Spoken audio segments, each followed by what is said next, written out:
ये आकाशवाणी रायपुर है। प्रादेशिक समाचार बुलेटिन के साथ मैं रत्ना साहू।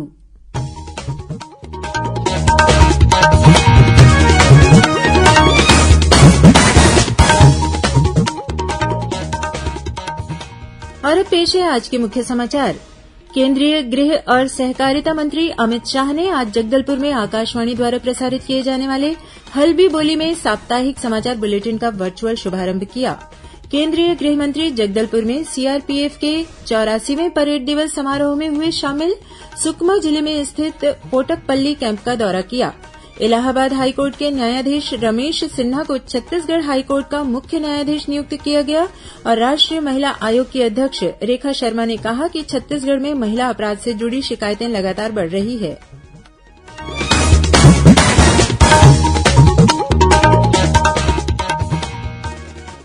अब समाचार विस्तार से। केंद्रीय गृह और सहकारिता मंत्री अमित शाह ने कहा है कि छत्तीसगढ़ के बस्तर क्षेत्र में माओवादियों के खिलाफ लड़ाई अब विजय के अंतिम चरण में है। उन्होंने कहा कि माओवादियों के प्रभाव को कम करने में सीआरपीएफ ने महत्वपूर्ण भूमिका निभाई है। केंद्रीय मंत्री आज छत्तीसगढ़ में बस्तर संभाग के मुख्यालय जगदलपुर में सीआरपीएफ के 84वें परेड दिवस समारोह को संबोधित कर रहे थे। उन्होंने कहा कि सीआरपीएफ के जवानों ने अपनी जान जोखिम में डालकर आदिवासियों तक विकास पहुंचाया है।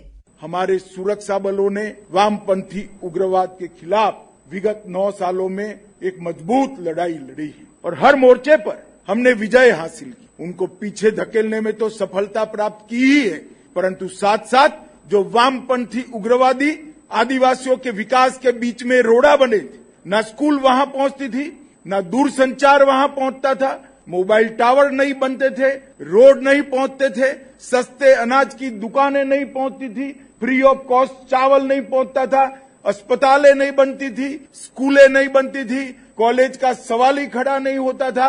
ये सभी विकास कार्यों के आगे से विघ्न हटाने का काम और उसका यश किसी एक बल को जाता है, तो मैं देश के गृह मंत्री के नाते इसका संपूर्ण यश सीआरपीएफ के बहादुर जवानों को देना चाहता हूं।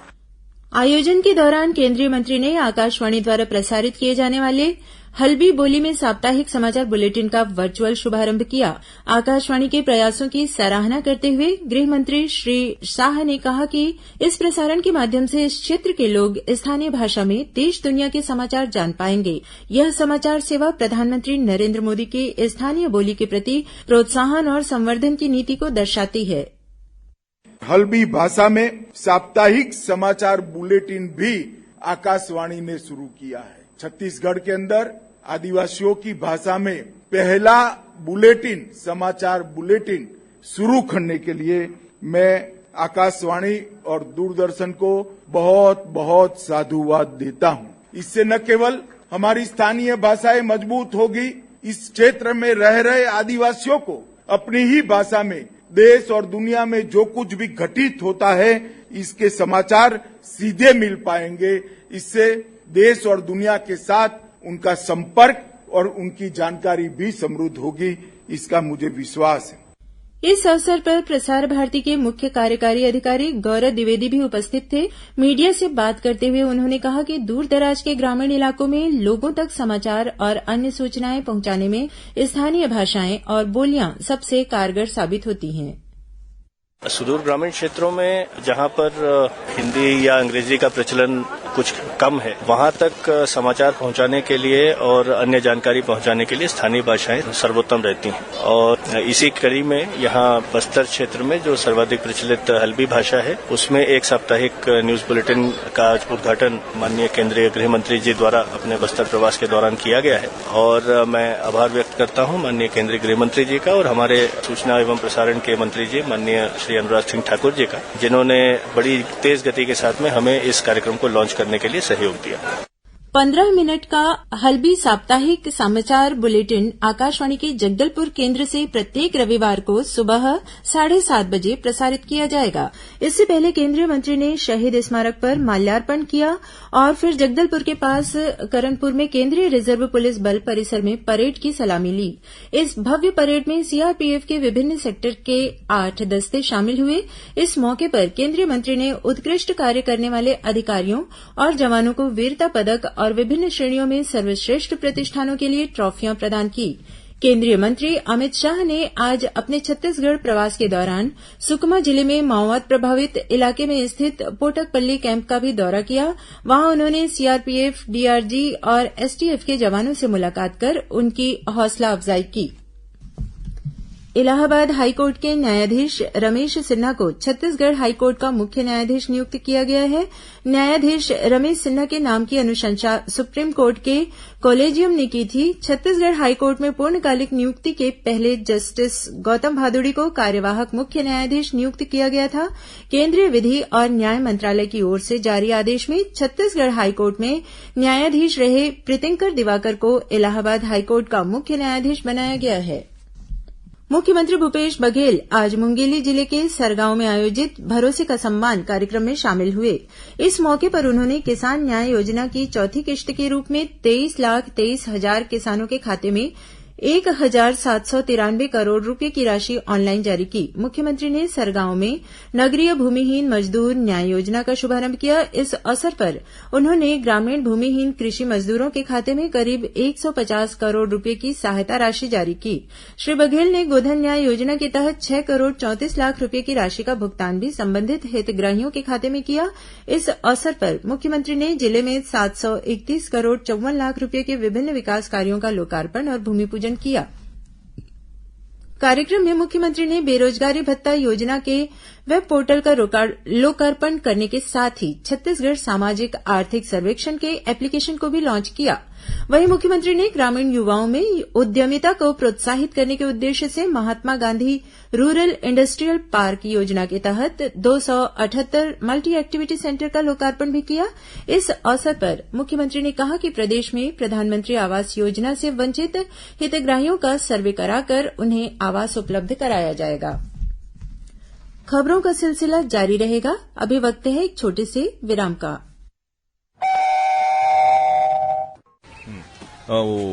राजू बेटा जी, तुम्हारी मम्मी ने तुमसे कुछ बात करनी थी। हाँ माँ। कुछ नहीं बेटा, कल तो इंजीनियरिंग कॉलेज जा रहा है ना, घर से दूर, पहली बार। अरे राम, आप बात करो ना, मैं आती हूँ। क्या बात करनी है पापा? तो बेटा वो फॉर हिप्पोपोटामस काफी परेशान है ना? हा? बच्चों से H4 HIV के बारे में खुल के बात करना किसी इम्तिहान से कम नहीं, पर उन्हें असुरक्षित यौन संबंध और संक्रमित सुई से बचे रहने की सलाह तो देनी पड़ेगी। तो दीजिए और कीजिए उनकी परवरिश का असली इम्तिहान पास। सरकारी अस्पताल में HIV की जांच और इलाज गुप्त और मुफ्त। HIV से बचाव लाइफ का असली इम्तिहान। छत्तीसगढ़ राज्य एड्स नियंत्रण समिति द्वारा जनहित में जारी। प्रादेशिक समाचार आप आकाशवाणी रायपुर से सुन रहे हैं और अब आगे बढ़ते हैं बाकी के समाचारों की ओर। राष्ट्रीय महिला आयोग की अध्यक्ष रेखा शर्मा आज भिलाई स्थित महिला महाविद्यालय के कार्यक्रम में शामिल हुई। इस दौरान श्रीमती शर्मा ने कहा कि छत्तीसगढ़ में महिला अपराध से जुड़ी शिकायतें लगातार बढ़ रही है और उनका निराकरण नहीं किया जा रहा है। उन्होंने पूर्व में भी डीजीपी से मुलाकात कर महिला उत्पीड़न के मामले में पुलिस को तत्परता से कार्य करने के लिए कहा था। श्रीमती शर्मा ने कहा कि प्रदेश में शराबबंदी नहीं हुई है, इसका दुष्प्रभाव महिलाओं पर पड़ रहा है।